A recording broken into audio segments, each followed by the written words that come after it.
اللہ تعالیٰ نے اپنی رہنمائی وحی کو قرآن کی شکل میں عطا کر دیا ہے، لیکن لوگوں میں وہ بھی ہیں جن کی حالت یہ ہے کہ وہ اپنی ذاتی اغراض کے لیے تو آگے بڑھ بڑھ کر فائدہ اٹھاتے ہیں، لیکن جب ان کے سامنے قرآن کی صحیح تعلیم کو لایا جاتا ہے تو اس میں جھگڑے بکھیڑے نکالنے لگ جاتے ہیں۔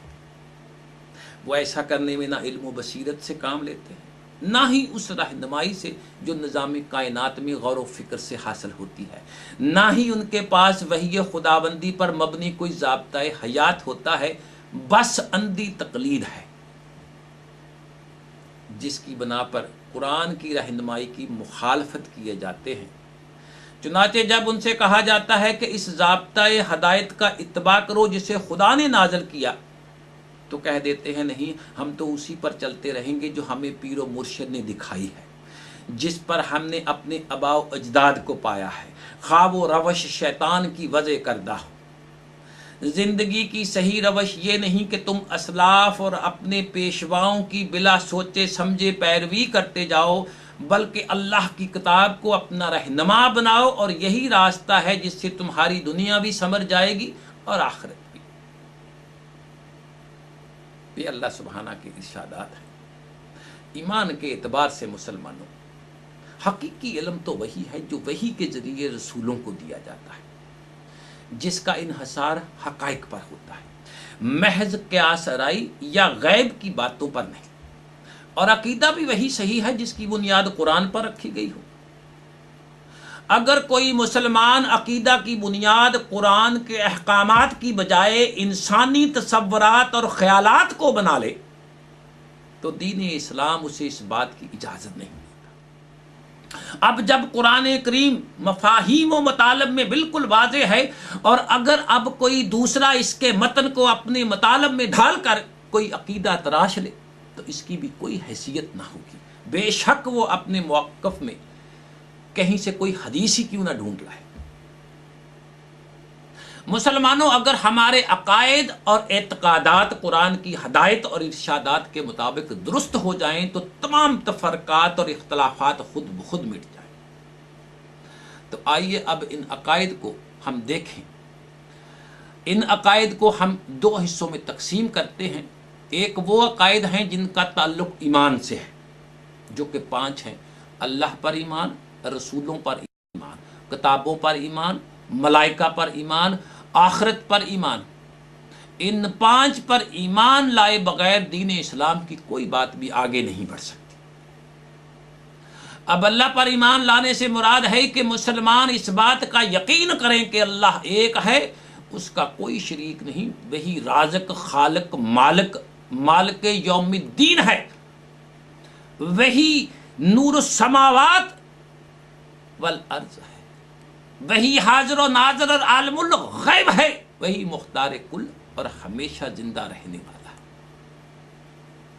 وہی حاجت روا مشکل کشا دستگیری کرنے والا ہے۔ اور رسولوں پر ایمان لانے سے مراد ہے کہ 4 آسمانی کتابیں اور دیگر انبیاء پر نازل ہونے والے صحائف پر ایمان لانا بھی ضروری ہے۔ ان کی تعلیمات کو اللہ سبحانہ کی طرف سے سچی تعلیمات سمجھنا اور ان کے مطابق اپنے عقائد کی تشکیل کرنا بھی ضروری ہے۔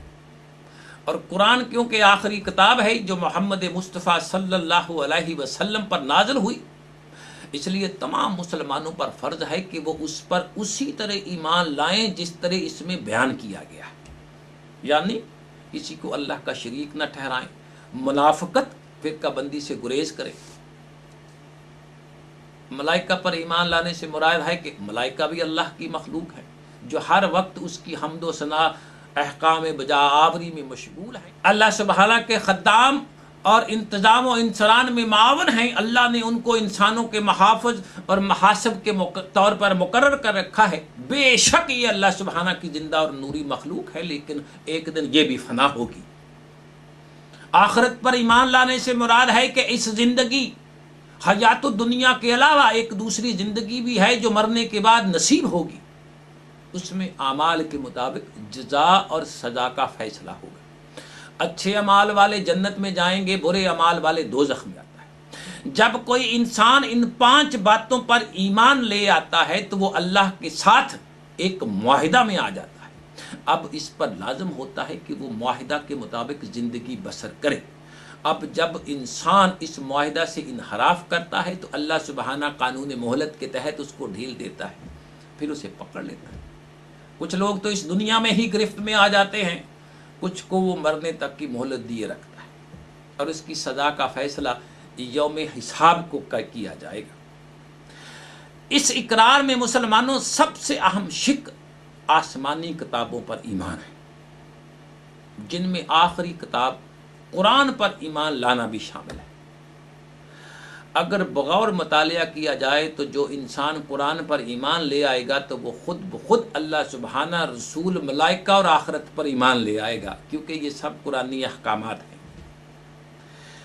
اب یہ حقیقت ہے کہ اگر قرآن پر صدق دل سے ایمان لایا جائے تو کوئی اختلاف رہ ہی نہیں سکتا، کیونکہ قرآن تو آیا ہی اختلافات مٹانے کے لیے۔ سورہ نحل آیت 64، ہم نے تجھ پر یہ کتاب اس لیے نازل کی کہ تو ان کے لیے وہ باتیں واضح طور پر بیان کر دے جن میں یہ اختلاف کرتے ہیں۔ سورہ الشعراء آیت 1، اور تم جن باتوں میں بھی اختلاف کرو تو ان کا فیصلہ اللہ کی طرف سے ہو۔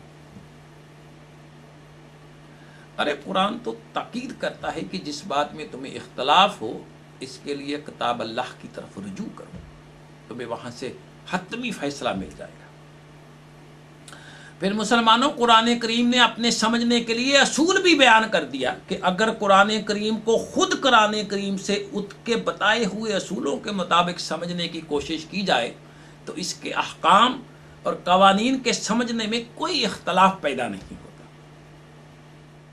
یہ جو آپ فرقوں میں اختلاف دیکھتے ہیں اس کی یہ وجہ بھی نہیں کہ قرآن ہر مسلک کے ماننے والوں کی ان کے خیالات کے مطابق ان کی تائید کرتا ہے، نہیں، بلکہ اس کی وجہ یہ ہے کہ مختلف فرقے اپنے اپنے عقائد کو اسلامی قرار دیتے ہوئے قرآن سے دلیل ڈھونڈتے ہیں۔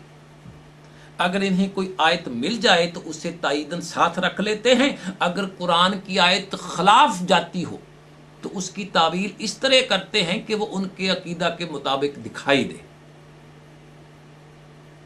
اب مثال کے طور پہ قرآن کی آیت کریمہ جس کا مطلب ہے کہ اے رسول، لوگوں کو بتا دو کہ اگر وحی کے مطابق زندگی بسر کرو گے تو تمہیں جنت کی بشارت ہے، اور اگر وحی کے خلاف زندگی بسر کرو گے تو دوزخ کی ہلاکت ہے۔